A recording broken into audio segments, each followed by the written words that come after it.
We are live. Spooky shark, spook.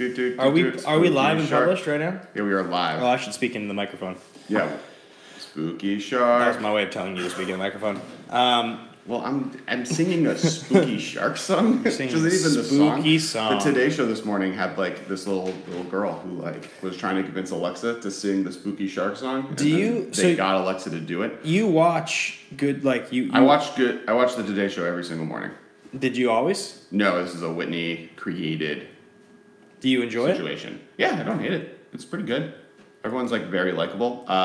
What's her face being gone is like both a blessing and the curse because I no longer have to watch her show, which is great. But it was also the best alarm clock.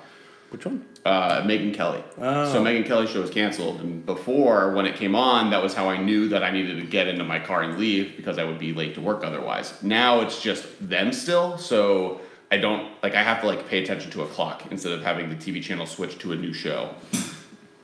Are you sharing our links right now? I am also editing the episode title. So we're live, but not in like a spooky. Is this audio correct? We're delayed by probably about 20 seconds. So Michael should be able to hear us on the live stream. Modern. Seems like it's pretty good though. The levels on the live stream. I guess we'll wait. Michael will probably tell us. It sounds good. My computer is lagging. I think it's on my end, though. All right. Get in the link. Spooktacular. Spooky shark. Spooky shark. Close. It's spooky shark. Da da da da da da. Spooky shark. Thanks for helping me. Spooky shark. Guys, we'll be talking about modern just momentarily. So well, this is the pre-part of the episode where I've edited what the episode is called, and I'm now sharing it everywhere else. We sound good, apparently. Nice. Is the microphone to here? Yep, I already checked it. Dope. And you blew up our frame. Look at you. I'm fixing it. Yeah, you fixed it. Yeah.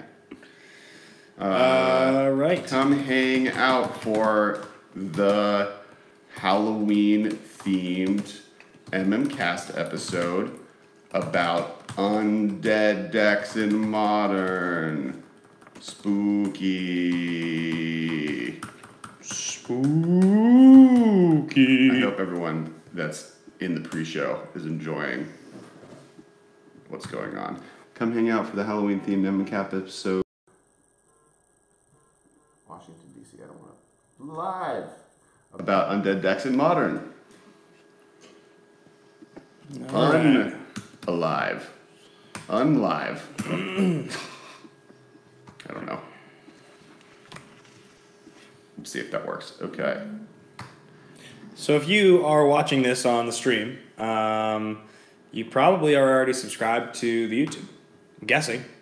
But yeah, at this point, because I just tweeted, shared on all the groups, so the people that are seeing it are people that saw through YouTube that we have gone live. We launched this about 3 months ago now, and we've got almost 2,000 subscribers, which is exciting. Yeah. So you could be a subscriber number 2,000 if you decide to subscribe while we're doing this. It's only 2 more. That's it, and we'll be at 2,000. Okay. We are correct. Who's on right now? How many people we got watching? 10 people watching. Shout out to Michael Chu and David Youngblood. Good name for this episode. Youngblood? Yeah. David Youngblood. One of my favorites. There's a film called Youngblood. Did you know that? I did, actually. Really? I haven't seen it, but I know that it exists. Really? Yeah. Is it because I used to have a poster of it on my wall? It might be because of that. I mean, you have a little something right here on your tooth. There you go. Yeah. But I might know it exists because you mentioned it. I used to have this trio of Patrick Swayze movie covers in a framed picture on my wall. I remember that. And one of them was for the film Youngblood because it's from '86, I think. It's like a hockey movie with Rob Lowe, and Swayze's like the bad guy, and he plays a character named Dean Youngblood. Okay. He's not the bad guy. He's actually on. Wait, it's named after the bad guy? I guess that happens. No. Freddy. Well, no, that's Nightmare on Elm Street. Is there? Alien is named after the alien. I can't remember actually if Swayze plays a character named Dean Youngblood or something. I think he does. I feel like if it's called Youngblood, the hero of that movie is probably called Youngblood. That's probably Rob Lowe. Let's find out. Based on the era this came out and Rob Lowe as a person. Youngblood. All right. Spooky Shark. You know, I'm ready when you are. Our frame is a little bit 86. centered. Youngblood. Yeah, Rob Lowe is Dean Youngblood. Patrick Swayze plays Derek Sutton. Derek was a great 80s name. Derek is, yeah. Yeah? I know some Dereks. Derek was a real 80s. Oh, wait, we got more people. Spooky Shark, dude. Spooky Shark. Derek Gunner. That's like a guitar player from the 80s in a band called Gunner. Fictional, of course. That doesn't exist. But if there had been an 80s band called Gunner, and the guitar player was named Derek Gunner, wouldn't you have been like, that's definitely a real thing? Yeah, yes, probably. It was my alias in high school. I'm known to be like, oh yeah, totally, that's a thing. Like, I might not have known that Youngbloods was a movie. I've heard that movie, though. Youngblood, singular. Youngblood. Is Yeah. there no Youngbloods? No. Is there an Old Bloods? No. The sequel? Can you make that happen? Get Rob Lowe and Patrick Swayze back? Also, interesting, Keanu Reeves in it. But he's a small role. It's like before he's really famous. He played the goalie. He has like 3 lines. Who? Keanu Reeves. Patrick Swayze, Keanu Reeves in the same movie? And Rob Lowe. About sports that are somewhat action-packed? Watch Point Break, kids. It's the best movie ever. All right, let's do the show. That is your favorite movie, right? All time. All right. Yeah. Dun, dun, dun, dun, dun, dun. Music. And welcome to Masters of Modern. I am your spooky host, Alex Kessler, here with my Halloween spooky host, Ben Bateman. What's up, everybody? We're back to do the show. You peaked. You definitely peaked. Really hard? It freaked out our engineer? No, I wasn't recording the audio. We're going to start over. Good thing we're live. Yeah. Live. And is it started? Ba, ba, ba, ba, ba, ba. Wait, can you give me that song from Phantom? What? No, okay. Can you sing the Spooky Shark song? No, just do the show. And welcome back to the spooky episode of the Masters of Modern. I am your host, Alex Kessler. Here's my co-host, Vampire Ben Bateman. It's a spooky episode, guys. We're here. It's actually Tuesday when we're streaming this. You'll probably hear this in November. Spooky. But this is right around Halloween, so we're being spooky, and it's the Masters of Modern podcast where we talk about modern magic cards in the Magic the Gathering world. You can buy this at Party City. So today on theme, actually we got really lucky. We were like, oh, what should we talk about? And we looked at this weekend's list, and it was like mono decks that had been murdered at one point. So today we're doing an episode on undead decks in Modern. The undead decks of Modern, which means decks that Wizards has tried to kill. Not zombie decks. And that have come back and continue to chart. Thank you very much. And it's inspired by the fact that the Charlotte Open this last weekend was won by Amulet Titan, and the second place deck was also Amulet Titan, a deck that at one point we all thought was going to be dead. There's no one streaming. What happened? Did we lose the stream? What do you mean there's no one streaming? We have a big fat 0 here. There's a bunch of people in the chat. No, weird. Let's not stop recording here. Also, at the SAG Classic, Infect got 8th place. Or it was, wait, let me see. Dredge was 6th. Oh, no, it didn't get 8th. Infect was 13th. And at the Open, it was 13th. It was 13th on both. And since it's Halloween, and the number 13... all things pointing in this direction. It's a spooky episode. It's a spooky episode. So, this is the Masters of Modern podcast. That is Alex Kessler. I did that part. I was in a spooky voice. We're now at the part where we tell people that you can find me at Twitter at Kess Wiley. Thanks for the cue I was giving you. You can also find me at Ben Bateman Media, Twitter and Instagram. You can find the podcast at the MMcast. And if you happen to be listening to this or watching this, or both, we have a YouTube channel, guys. It's the MMcast. That's where we put this up every single week. We do video now, and as we speak, we are 2 subscribers shy of hitting the first 2,000 people to subscribe to this channel, which is exciting for us. You could be the 2,000th person during this show. So if you're listening to this or watching this, or maybe you're streaming this but you don't subscribe, go subscribe. Be the 2,000th person. You'll be awesome. Those are, I think, the initial shout-outs we're going to get into. So I suggest we get into the weekend results. There was a classic, and there was an open. It's kind of what today's episode's about. But yes, you go, give us a breakdown. So the open in Charlotte was won by Amulet Titan. It was an Adventurous Impulse list. So the second place list is a little different, but Amulet Titan is a deck classically, a lot of you guys probably already know about, but it was a deck originally that played Summer Bloom and Amulet of Vigor. And the idea was that you would play a bunch of bounce lands, they would come into play, a trigger would untap them, you'd tap them for mana, you'd get way, way ahead and do cool things, like play Primeval Titans and things of that nature. When they banned Summer Bloom, that deck seemed like it was dead. It's not. It's played with 4 copies of Azusa, Lost, but Seeking now. Azusa is a 1/2 for 3 from originally Champions of Kamigawa, maybe. Are you having too much fun? I love Halloween. And it allows you to play 2 additional lands on each of your turns. So, yeah, there's 2 versions of this deck that were in the top 2 of this tournament. Also, you've got Titan Shift in 3rd, Azorius Control in 4th, Storm in 5th, Jund in 6th, Bant Spirits in 7th, and Is It Wizards in 8th, which is pretty sweet. Is It Wizards? Is it? Yeah. That deck's dope. I'm having a lot of fun today.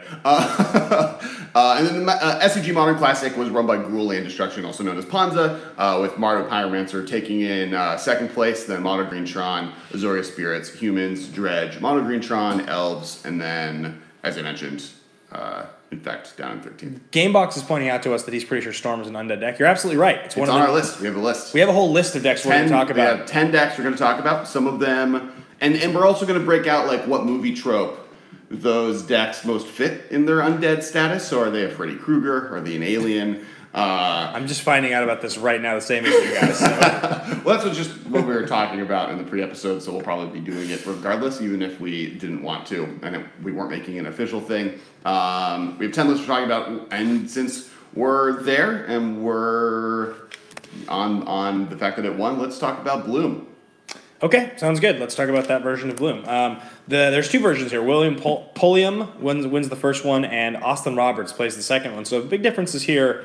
You look at this list, and there are cards that have been printed since originally this deck was a thing. The big difference is that one's a Hive Mind deck. I mean, that's looks like the big hard difference between the two. One's Hive Mind, and the other one is much more on the like Walking Ballista, ramp hard, and then be able to kind of do damage with it.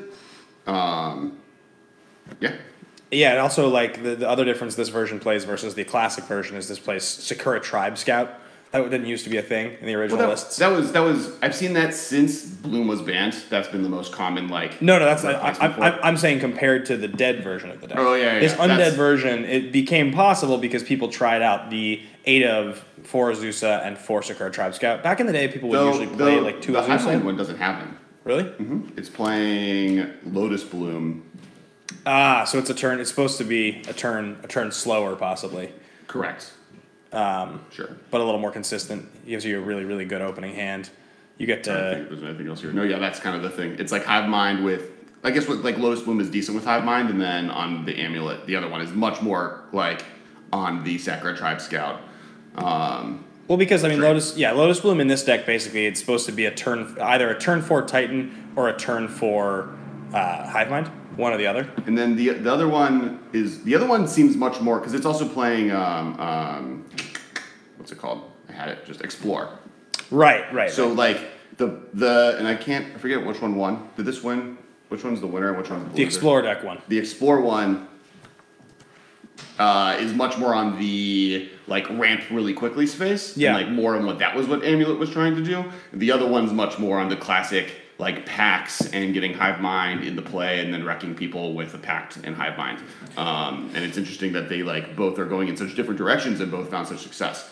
It's pretty fascinating that these decks are able to be as good as they are because they feel pretty disruptible. Okay. Looking at these lists compared to the old versions, obviously you're relying on creatures to be able to get ahead versus the classic version, which didn't need it, just needed an artifact and a spell, and then the whole deck went turbo. Okay. But it is interesting that like in a format that has so many like has humans and has these decks where you just want to be playing like lots of removal spells, that Azusa could actually make a deck work because yeah.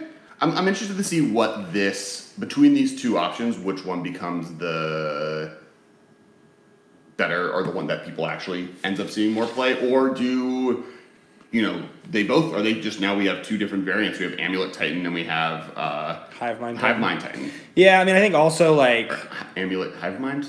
The other like reality to this deck is that it's Amulet Ramp and Amulet Combo would be the two different variant names. Yeah, continue. They just have different win conditions. I mean, same heart of the deck, but they are constructed a little differently.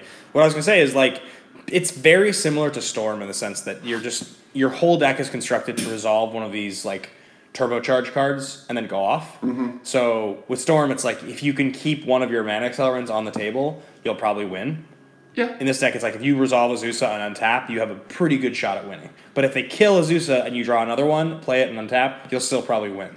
And so that becomes the cat and mouse game of these decks. Well, it's also it's a little bit of the Tron problem as well, I guess, where it's like I'm going to spend my time slowing you down, but if I'm not killing you, eventually you're just going to get to 6 mana. Like there's an angle of I'm just going to win by casting a Titan. Like, yeah. Even if you are able to stop me in my early turns from going off. Primeval Titan's really good.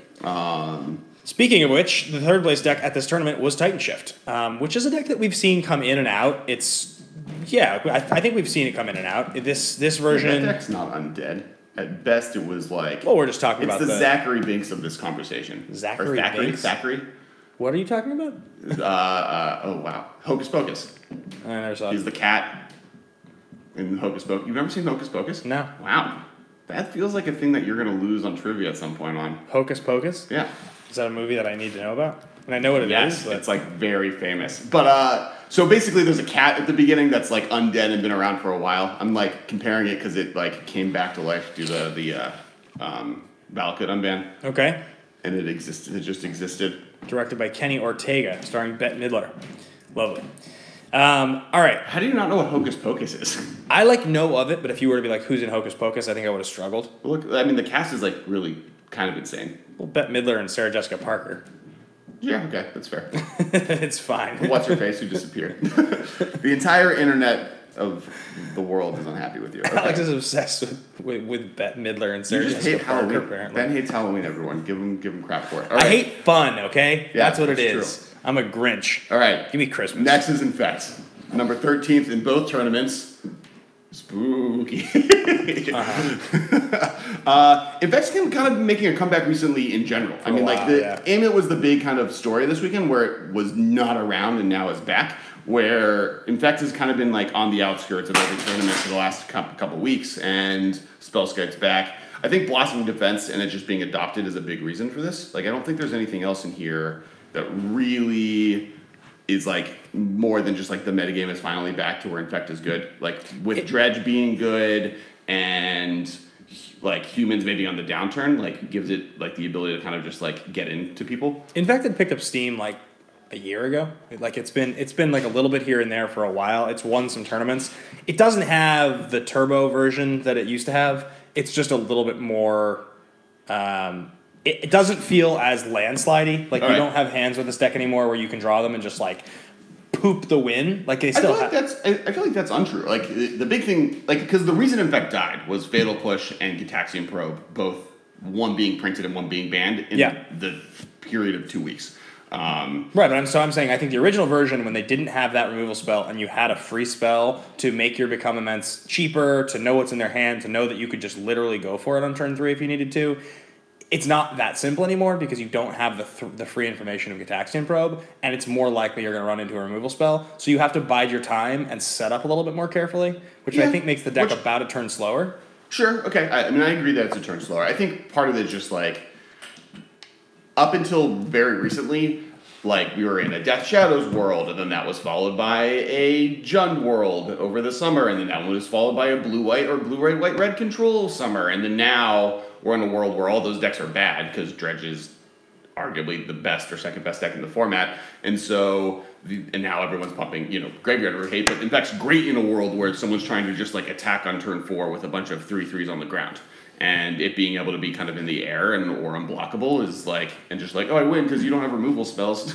Yeah, I mean, is like puts in a really good spot. Powerful, no question. It's definitely an undead deck. Would you say Fatal Push or Gitaxian Probe were more responsible for killing Infect during its 1980s run of being an iconic horror series? Fatal Push was definitely more responsible for killing it. Okay, so you think Wizards was less murdering it straight up with a banhammer and more just like accidentally a bus hit it. Like, I think Probe made that deck great, and it made it faster. But even if the deck was a turn faster, Fatal Push only costs 1. So your interaction is still the same, whether or not they're trying to kill you on turn 3 or turn 4. If you have a Fatal Push, you still have a Fatal Push. Right. You don't have to wait to turn 3 to cast it. So less Deus Ex Machina, more Deus Ex Machina, not like someone directly trying to kill the deck. You're really leaning into this hard. We're doing a spooky Halloween episode. Otherwise, we're just talking about 6 decks that got card banned and are still around. All right. Next on the list, Birthing Pod, now known as Counters Company, previously Collected Company. This actually has kind of fallen out of favor. I mean, I feel like this is more Nightmare on Elm Street, where like it was a big iconic thing, but now when you go look at it, it's kind of cheesy and doesn't really fit with kind of the metagame of what's going on in horror. But yeah, it's definitely always survived. I mean, before it was an Alira combo, and now it's become much more about the elf that I'm forgetting the name of. Devoted Druid combo. Yep. Thoughts? What does the metagame need to look like for this to be a better deck? I mean, it's pretty resilient. We're getting a Birthing Pod reboot. Yeah, this deck is pretty resilient. Rob Zombie coming out and remaking it. This deck's pretty resilient to basic removal. Path is really good against it. Traditional Burn or like Fatal Push is not as good against this deck.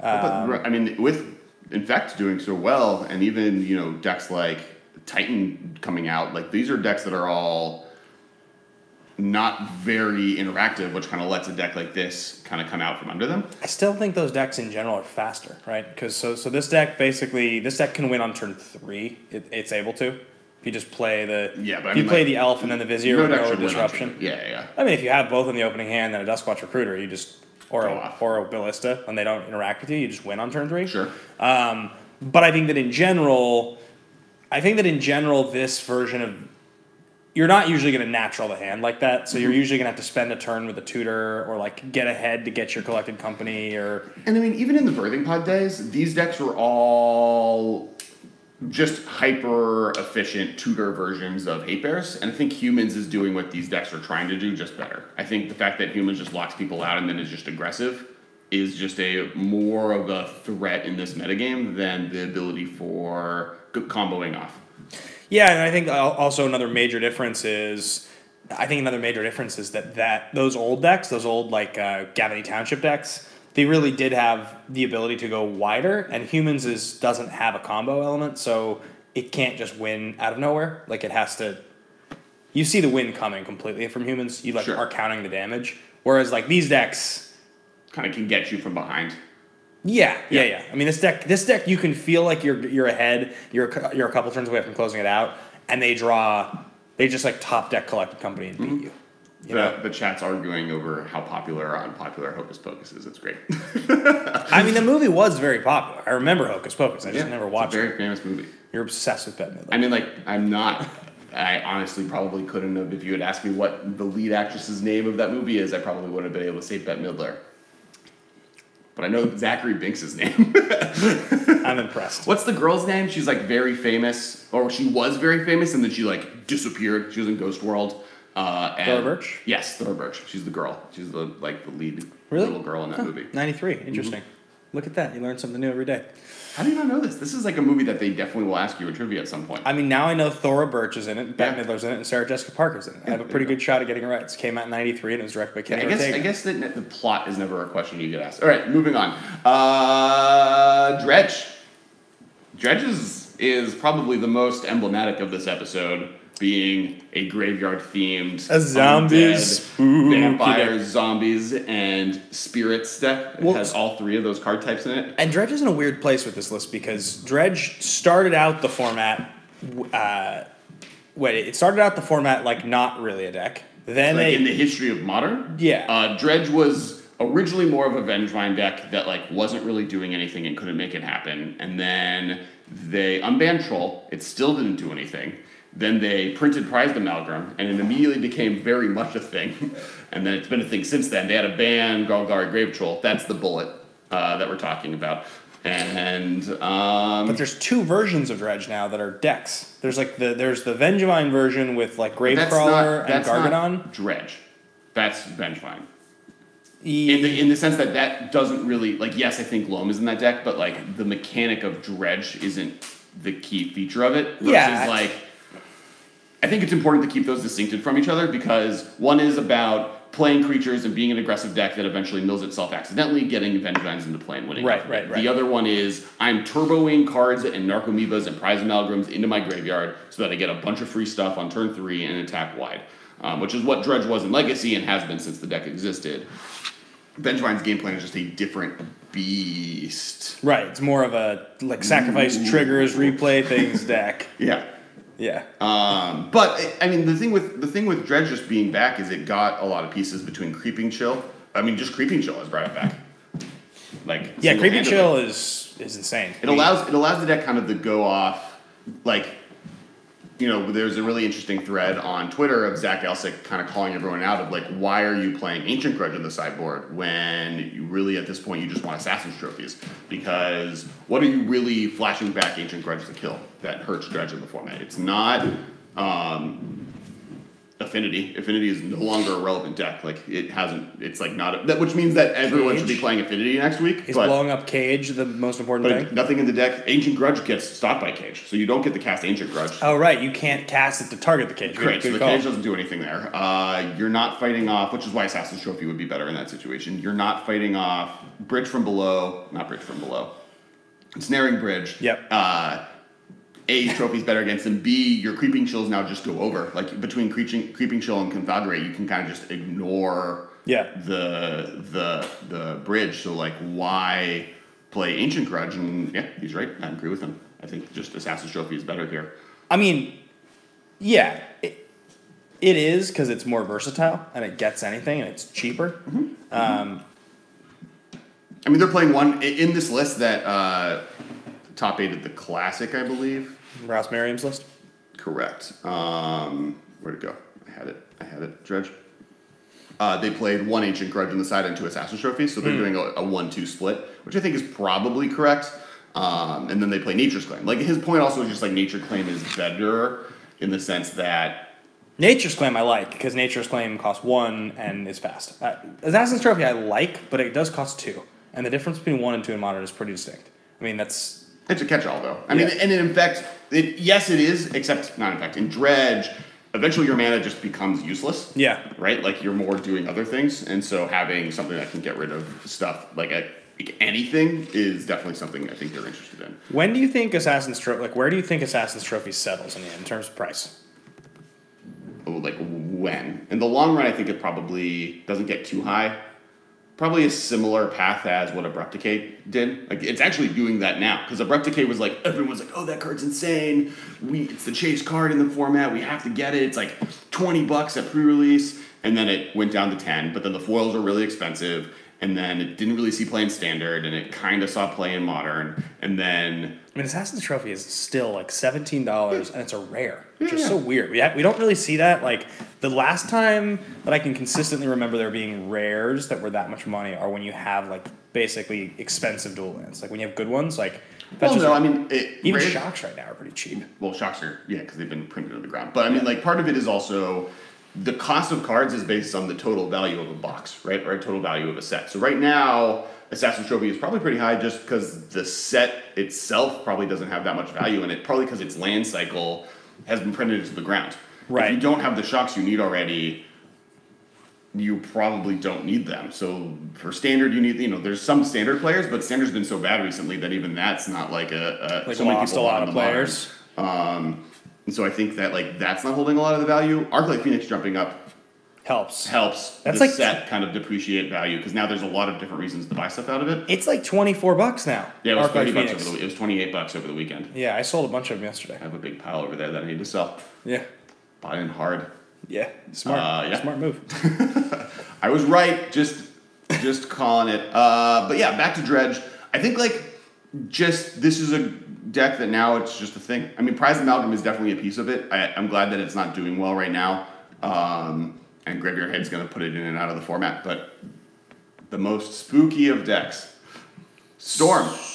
This is the classic band still stays alive deck. This is the Michael Myers of Magic the Gathering. Wizards just keep shooting it in the head, and it keeps coming back next episode. So, okay, originally, Rite of Flame was on the ban list. So they didn't give you Rite of Flame to start the chain, right? Then, the first banning for Storm was Seething Song. Is that correct? Preordained. Ponder and Preordained got banned, because there was one Pro Tour with those. Then they banned Seething Song. Then they banned Gataxian Probe. So, am I missing any Storm bannings? I think that's all the Storm bannings, right? Treasure Cruise. Oh, Treasure Cruise was a Storm card.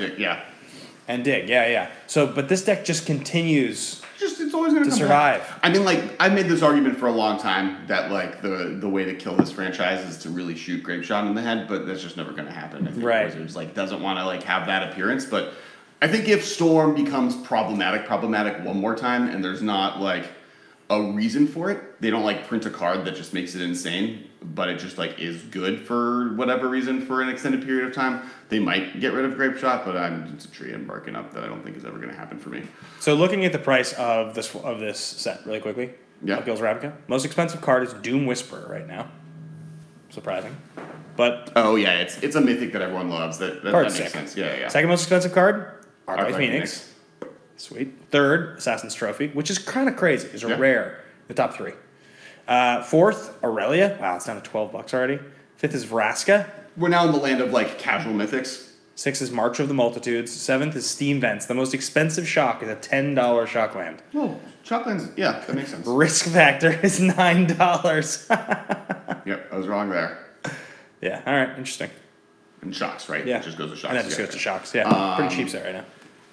Yeah, I mean, it's also just, it's a false set. Like, these get overprinted, and then you just figure out what cards are going to be worth something. But yeah, it'll be interesting to see where everything settles. But back to Storm. I mean, like, Wizards keeps trying to murder this deck. They hate it. They keep wanting it to go away. It's going to keep coming back. It ends up just, if you have enough spells and cards that say Storm on them, you're going to have something that's good. Even if they ban Grape Shot, like, the reason I talk about that is because Empty the Warrens and Aetherflux Reservoir both exist, allowing that deck easily to survive. I think that's a better gameplay because they're more expensive, so you have to, like, have more mana kind of thing. Is that no, not. I mean, it does slow the deck down probably a turn, but more that it forces the deck to play with threats that every deck on the planet can interact with in some way. There's a lot of artifact removal or a way to destroy permanents, and there's a lot of. And every color can interact with them, and there's infinite ways to destroy a bunch of 1/1 tokens.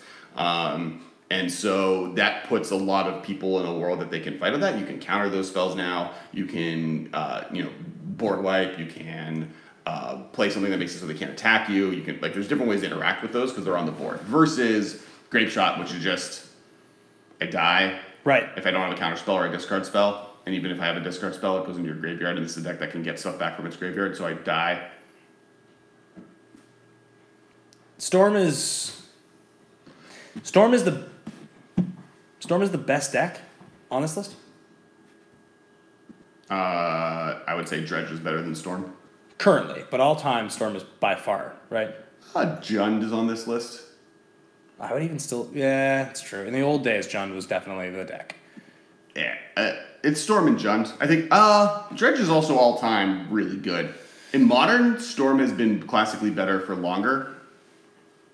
But in history, all three of them are like... In Modern, I'm saying. In Modern. In Modern, I'd say Jund's the best deck on this list. Yeah. Jund has been a top deck in Modern for much longer than Storm has. Fair. Yeah. All right. Next, KCI, otherwise known as Eggs. Yeah, so a lot of you guys know about this deck recently. It's had a big moment in the last 6 months. Yeah, so, like, these Eggs were hunting down Sarah Connor, and then Wizards showed up in a time bubble and both killed the Eggs, but then also with Sarah Connor had a child that eventually became KCI. So Terminator's kind of a horror movie, so you kind of works. Terminator 1 is absolutely a horror movie. Yeah. Terminator 2 is less one. Yeah. Sweet. So yeah, this deck managed to survive. Though I wouldn't call this. This is probably the least like this of any of these decks. This doesn't have the identity of the old Eggs deck anywhere near as much as, like, Storm does. This is, like, kind of a different deck. It's using a totally different engine, but it does interact and feel very similar in the way that it plays to Eggs. Once the chain gets going, you're in a lot of cases winning with, like, a Pyrite Spellbomb, which is, like, the exact same thing Eggs did. Yeah. You're not playing a lot of the same cards, so, like, instead of, like, reshape elsewhere flasks, like things like that. Mm-hmm. You are playing at Ironworks. You have like Scrap Trawler was printed. Yeah, I think like the idea behind them being the Undead version is it's more about like, and that's kind of like why I like the Terminator reference, other than the fact that it's artifact theme, is that like in the second movie when the Terminator comes back, he's a good guy, right? Like, and the other one's like a totally different type of robot. It's like a liquid metal, like, functioning thing. But they're both about getting a bunch of artifacts in play, sacrificing them, bringing them back, and then looping that chain until you kill an opponent. And I think that's where the comparison comes from. Yes, they're very similar in that sense. I mean, especially since, like, the deck egg, sorry, I interrupted you. You wanted to... So if you think about it, in the old version, you had a bunch of mana rocks and artifacts to draw cards that you were trying to draw cards off of, and by resurrecting. And to do that, you played the card Second Sunrise, and you just had like a weird interaction with that card. That card got banned. So to generate the exact same kind of engine, you had to replace it with something. And Scrap Trawler and KCI. Yeah. And like, the other thing is, the reason the deck was called Eggs originally was based on an old deck that had an entirely different set of cards. So, like, really that game plan has kind of evolved, and it's been different in all three iterations. And this, like, wouldn't even probably feel... It wouldn't feel as much like an Undead deck that got resurrected if Stanislav Sivka hadn't gone perfectly on a Pro Tour with it. Like the same person did. Just if it had just been like a GP deck or like a deck that like was pretty good for a season, because it has a pretty short-lived deck. I mean, it was prominent for like a few months. KCI? No, Eggs, the original version. It was like a 6-month period of time. It's just he happened to win a Pro Tour with it and get a lot of screen time. Yeah. So then it seemed like a much more of a menace. But this wasn't like Storm where it was good from the beginning and then. Well, we have villains like that where there's like one movie like they were like the worst thing, then they killed it, and then it's like, I mean, there's decks like that at Stay Dead. I mean, we're going to talk about Eldrazi. Titan is that. I mean, Titan was good for the season. Yeah. Where, like, it was just good enough and broke rule. Like, all of these things broke rules differently than some of the other cards that have been banned. Like, Infect has been banned for different, or died for different reasons. But, like, Dredge is another one where they killed it because it got too powerful. But some of these, like, Second Sunrise was banned mostly because it broke tournament rules. Right. Like, just took too long. Like, GPs were no longer a functional thing. It was banned for the same reason that Sensei's Divining Top is not banned it. Yeah. And then, what was the other card you were talking about? Oh, Amulet Bloom wasn't banned because it was too good or metagame defiant. It was, this wins on turn 2 too consistently, and the format isn't supposed to be that way. Right. Next. Talking of maybe the best deck in modern history, Junt. This one, I was describing it as Loki before we recorded the podcast, which isn't obviously a horror villain. Yeah. But he's a villain. Where in the sense that, like, he was the bad guy, he got murdered. And that was Deathray Shaman and Bloodbraid Elf. But then recently, the heroes brought him back by giving him back a piece. And so now he's back. But not, like, the thing that was killed was brought back, not necessarily, like, it's just survived. It's not unstoppable. It's been pretty much proven to everybody that Deathrite Shaman was the problem, not Bloodbraid Elf. Because Bloodbraid Elf is sweet, and it makes this deck better. It's not restricted in Vintage, though, right? It's banned in Legacy. Just banned in Legacy. Yeah. Bloodbraid Elf makes the deck better. I mean, Bloodbraid Elf's a really good card. Yeah. Like, you can have very powerful hands with Jund. I mean, Jund is playing all of these great cards together, but it's bad right now, but yeah. Doesn't have... It's such a different conversation. Like, I think the power that Bloodbraid Elf gives this deck when they give it back is like a 5.5 compared to the 10 that is Deathrite Shaman. It's interesting that kind of what everyone predicted actively happened, where it got unbanned and Jace got unbanned. And everyone was like, Bloodbraid Elf is going to show up first because it's easy to be good. Like, you just cast it and it's good in the deck you're playing it. Right. But Jace will take time for people to figure out the best homes for it. But in the long run, Jace is going to be the better card. And I think that actively happened. We have a bunch 100%. Of blue-white decks that are playing Jace regularly. I don't think either of these top 8s have a single Bloodbraid Elf. And I mean, fourth place at the SCG Open, at the Open, was Azorius Control. Okay. No, fourth place. At the Open, there's also a Junt. There's 2 copies of Jace the Mind Sculptor in this deck. And there's 4 copies of Bloodbraid Elf. So they're both doing good. Yep. Yay for them. Both sweet 4-drops. Yeah. I think, actually, do you think Modern is a better format with those cards in it? Absolutely. I think so, too. Absolutely.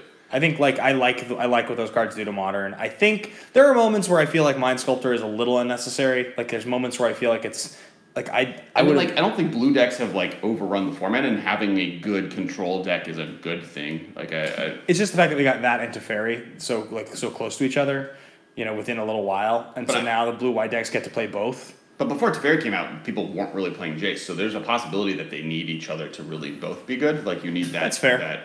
That double up on good blue white threats. Did we actually talk about, by the way, before we continued on our list of undead decks, how sick this is it Wizards deck is? Jordan Reith. We mentioned for a hot second. You can go into it if you want. Yeah, I mean, people have played this deck. Like, this started popping up after Dominaria was printed, and basically Wizards Lightning is what makes this a thing. Wizards Lightning, for those that don't know, is the red 2 instant. It's a lightning bolt that costs 2 less if you control a wizard.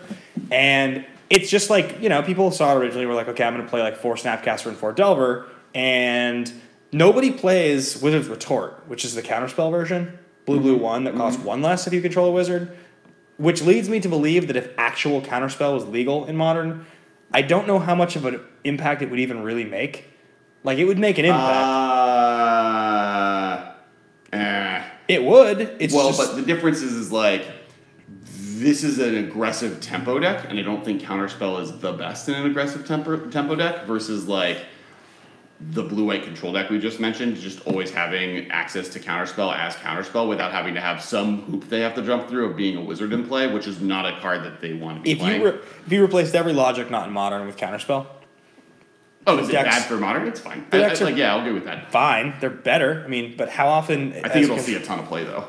Yeah, it would definitely see play. Because Logic not only also is currently only seeing 2 play because you don't want too many spells in the deck, and that's different with counterspell. You just play all 4. So this Wizards deck is sweet. It's playing 4 Delver and 4 Snapcaster. Other than that, it's like a lot of 1s, 2s, and 3-Evs. 2 V-Clicks and Adelies, 2 Young Pyromancers, 3 Nimble Obstructionists. That's pretty spicy. I love that. I'm card sick. Very happy that happened for me. That's the 3/1 flyer with Flash for 3 Bird Wizard that you can cycle it to stifle one of your opponent's abilities for blue and 2, which means like if you cycle this for 3, and you do it in response to them cracking a fetch land, it's so sick. It's like such a good feeling. Let me just Stone Rain you at instant speed and also draw a card. Yep, seems really good. It's insane. So of the decks in Modern that were played over this weekend, what do you think the cheapest one was?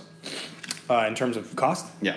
I mean, how cheap do you think the cheapest deck was? Without looking you can look at the list, but you don't have prices there. Which is no. Of the decks that were top 8ing, I mean, I think Storm is probably the least expensive. It's $250 or $264, and almost all of that money is Scalding Tarn. Yep. The next most cheapest deck is $483, $500 for Titan Shift, and then Burn is $650. Wait a minute, it does play. No, it doesn't even play Scalding Tarn. That's why it's so cheap. I was going to say Fetchless Storm is the thing because your life total is better because you don't need it. Because why would you bother? Yeah, right. I mean, my guess is that actually the sideboard is probably the most expensive part of that deck.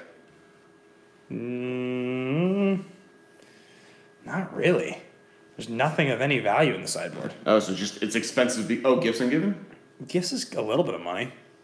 I mean, gifts cost something. Manamorphose is like $10 a pop. Okay. Yeah, Manamorphose is something. Uncommons and commons that are worth something. Yeah. Yeah, I mean, Spire Canals and Shivan Reefs. Complaining about not being able to play. Yeah, Storm's cheap. I can't believe how cheap this deck is. It's a great buried entry. Yeah, $250. Yeah. I even feel like you could probably get it for cheaper than that if you were. And Amulet Time is cheap too. I mean, that's when we were doing that, what we would make for Challenger decks in the format thing. Amulet Titan was on our list, and that's because just Amulet Titan's only, as it is, it's only $600.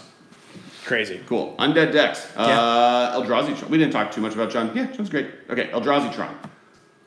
This is another one. I had this more in my honorable mentions list because I do think, but this was the big bad. This was a big fad of a horror franchise that just got nuked as soon as possible. Well, no. It's the only deck in modern history that has. Oh no, Treasure Cruise. I would say Delve and Eldrazi are the 2 dark times of modern. So, but Eldrazi Tron and the Eldrazi Winter deck are totally different decks. Those are because Eldrazi Tron is utilizing the Tron lands to play sweet threats. The Eldrazi decks didn't play the Tron lands. They played 4 Eldrazi Temple, 4 Ayabugan. Well, what would you say Tron is a sequel to? Eldrazi Tron is the sequel because it's them finding the best way to get ahead on mana. So you know what? This is it's Alien versus Aliens. Yeah, that's fair. The first one was super scary, really good, but a horror movie. And then the second one was like more of an action movie that just had like a ton of the same bad guys from the first one, but not necessarily like. And they're bigger and badder. There's the Alien Queen, which That's is more fair. yeah. I'll give you that. Yeah, sweet. Yeah, cool. Glad I'm getting. You're combining genres now. Right. Yeah, there's a different two genres. Okay. Yeah, so Eldrazi-tron killing it with these metaphors. Yeah, Eldrazi-tron is a great deck, and it's a more. They are aliens, like they're very alien versus other Magic creatures. Also, like the Eldrazi deck from the Pro Tour was so much more of a meta deck. The blue-red one. Yeah, because it was like 4 Chalice of the Void main deck with like all these fast lands and like all of these. Because that eventually evolved into the Bant Eldrazi decks that became like actually the best decks in the format. Yeah, so it's like it's a different deck. It's just that original deck was so tuned and so specific to that Pro Tour, like brand new cards, let's abuse all these new things, that it almost in some ways feels like it didn't happen, but it did because it won a Pro Tour. It got like how many slots? 7 of the top 8 slots of that Pro Tour? It was something insane like that, yeah. I think it was 6. 6 of 8? Yeah. Something completely ludicrous. Like, just like this is actively unfair. Next on our list, speaking of the other dark times, Jeskai Ascendancy. This was another deck that came out in the summer, right? No. It was based off of Cons Box. It was fall. It was fall? It was September to January. Okay, and it lasted for a short while. The Blue-Red Delver deck was the other one that happened at the same time. The Storm, Delver, and Jeskai Ascendancy were like the 3, and it was literally the beginning of the podcast. Like this was when Masters of Modern started. Because I remember me and Glenn discussing like how problematic Jeskai Ascendancy was going to be versus how good these treasure, all these delve cards are. And it kind of was just like, our consensus was they're both insane. But Jeskai Ascendancy is probably not as terrible as everyone is worried it will be. Yeah, I mean, Jeskai Ascendancy's managed to have a little bit of it still exists. Ish. It's just Opt helped. Like every mono, like 1 or 2 drop blue spell that they print makes the deck that much better. Right. I mean, it's a cool strategy. You play a mana creature, then you play Jeskai Ascendancy, then you play tons of cantrips, and you win. If they printed a bird for spells in blue or red, like the deck becomes much stronger. A bird, it can only be tapped to cast spells? Yeah. That's hard though because it would help. The problem with that is that then if you play your bird, you have to be able to cast Jeskai Ascendancy on turn 2 with it. And if you can't, well, that's what I'm saying. It's not green, like a blue or red. Because one of the problems the deck has is it's 4 color, right? Like if you get rid of the 4th color, it makes it easier to cast Jeskai Ascendancy just from a consistency perspective, and you get it. The other end, yes, you're right. Being able to play Jeskai bird into Jeskai Ascendancy into going off on the next turn is good. So I actually have a version of this deck that I play in Highlander that I built for Wheel 2. Yep. No joke. 1 copy of Jeskai Ascendancy out of 100. Plays every single tutor. Okay. All of them. Like Demonic, Vampiric, Imperial Seal. Plays every single mana creature. It doesn't play Hierarch because Hierarch can't cast every spell, so it can't do it. It has to play Bird, and then all of the Mana Weft Sliver, Gemhide Sliver type of effects. Okay. And all of the bad cantrips. Imagine trying to build a deck. Plays 28 land. I'm playing all of them. Yeah. Scouts, Warning, Expedite, every bad cantrip you can think of. Okay. I think this is the Leatherface in Texas Chainsaw Massacre of the formats, where it's like they thought it was going to be a big franchise. They tried launching it off of it, didn't really succeed. Yeah. It did succeed. They just had to kill it. No, but even when it was the thing, it ended up not becoming the big bad. The big bad was Blue-Red Delver and Storm. Like, of the 3 decks that Treasure Cruise and Scapeshift, like, of the 4 cards decks that Delve kind of created, this ended up not even being the most dominant. It was those 3 decks. And, yeah. Hey, people love their Texas Chainsaw Massacre, so it's not like it's not a terrible franchise. It's just, I think it's not as iconic as, say, a Friday the 13th. Yeah, or right, Nightmare of the on big Elm Street, 3. Of the big 3. Or Halloween. Or Halloween or Scream or any of those. I think it's, under those, and that's where I put it. Speaking of Friday the 13th, this is my pick for our Friday the 13th deck list, and that's Death Shadow.